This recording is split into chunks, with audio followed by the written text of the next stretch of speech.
Dear students, आज का हमारा टॉपिक है सेकंड ऑर्डर काइनेटिक्स।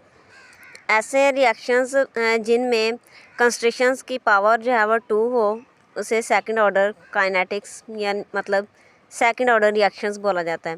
जैसे कोई भी रिएक्टेंट्स हैं तो रिएक्टेंट्स जैसे जैसे प्रोडक्ट में चेंज होती हैं तो उनकी जो रिएक्टेंट्स की कंस्ट्रक्शन है वो कम होती जाती है और प्रोडक्ट्स की जो कंस्ट्रक्शन है वो इंक्रीज़ होती जाती है। यहाँ पे हम बेसिकली देख रहे हैं कि ऐसे रिएक्टेंट्स जिसमें कंस्ट्रक्शंस की पावर 2 हो उसे सेकंड ऑर्डर काइनेटिक्स बोला जाता है। जैसे कि ये ए रिएक्टेंट्स हैं और ये बी रिएक्टेंट्स हैं। इसकी भी अगर कंस्ट्रक्शन की पावर 1 हो और इसकी भी कंस्ट्रक्शन की पावर 1 हो तो 1 + 1 = 2। तो इसका मतलब है कि ये भी सेकंड ऑर्डर रिएक्शन है। अगर एक रिएक्टेंट जो है ए रिएक्टेंट उसकी कंस्ट्रक्शन स्मॉल ए है और बी रिएक्टेंट्स है उसकी कंस्ट्रक्शन स्मॉल बी है, तो हम ऐसे भी इसको लिख सकते हैं कि A = B। जितनी ए की कंस्ट्रक्शन है उतनी ही बी रिएक्टेंट्स की कंस्ट्रक्शन है। फर्स्ट केस ऐसे। उसके बाद है एट टाइम टी। जैसे जैसे टाइम गुजरता है तो उसके बाद रिएक्टेंट्स की जो कंस्ट्रक्शन है वो कम होना शुरू हो जाती है। मतलब ये कि डिग्रेडेड अमाउंट एक्स, अगर एक्स अमाउंट जो है वो कम हुई है टी टाइम के बाद, तो इसको हम ऐसे भी लिख सकते हैं A - x। A initial construction है तो उसमें से जितनी अमाउंट कम हो गई उसे हम लिख सकते हैं -x।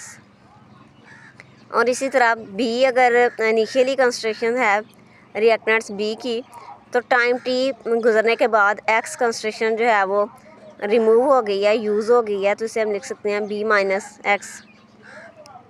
जैसा कि मैथमेटिकली अपनी आसानी के लिए अब हम इसे इस तरह से लिखेंगे। अगर इनिशियल कंस्ट्रक्शन सेम रखना चाहें तो A - x = B - x।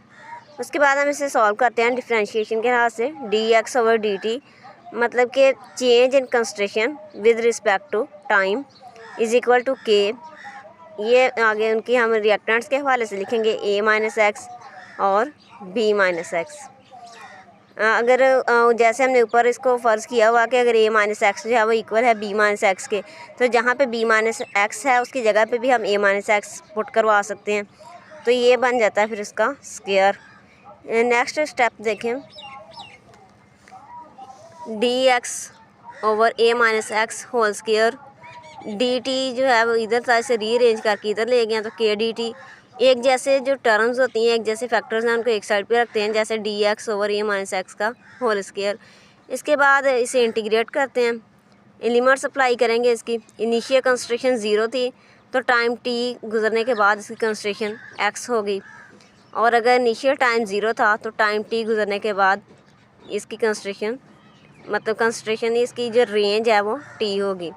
ये लोअर लिमिट है इसकी और ये इसकी अपर लिमिट है। ये इसकी रेंज है 0 से लेके x तक कंसंट्रेशंस की, और ये टाइम की रेंज है 0 से टाइम t तक।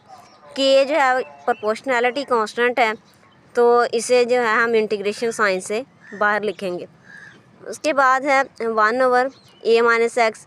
अपर लिमिट माइनस करवाई है इसकी, और यहाँ पे 1/A - 0, तो यहाँ पे इसकी लोअर लिमिट माइनस करवाई है = इसी तरह अपर लिमिट में से लोअर लिमिट माइनस करवा रहे हैं। अपर लिमिट t है तो लोअर लिमिट उसकी 0 है। 1/A - x, इसे a में से 0 माइनस किया, a एज इट इज़ आ गया 1/A = kt। इसके बाद जैसे एलसीएम लेते हैं वैसे इसको सॉल्व किया, ठीक है। A - x और a, तो ऊपर भी एज इट इज़ ये आ जाता है A minus into A - x। ये एलसीएम लेके इसको सॉल्व किया है।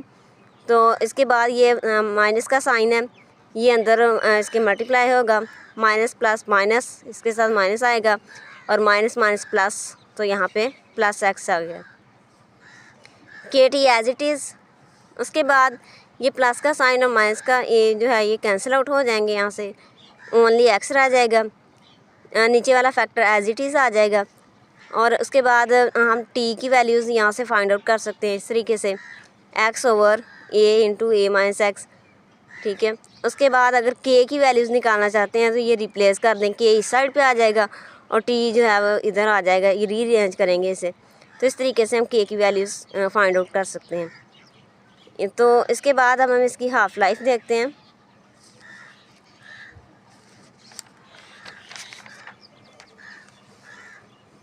हाफ लाइफ में जो अभी हमने डेरिवेशन किया है, ये इक्वेशन हमने डिराइव की है, तो इसमें हम वैल्यूज़ पुट करवाते हैं।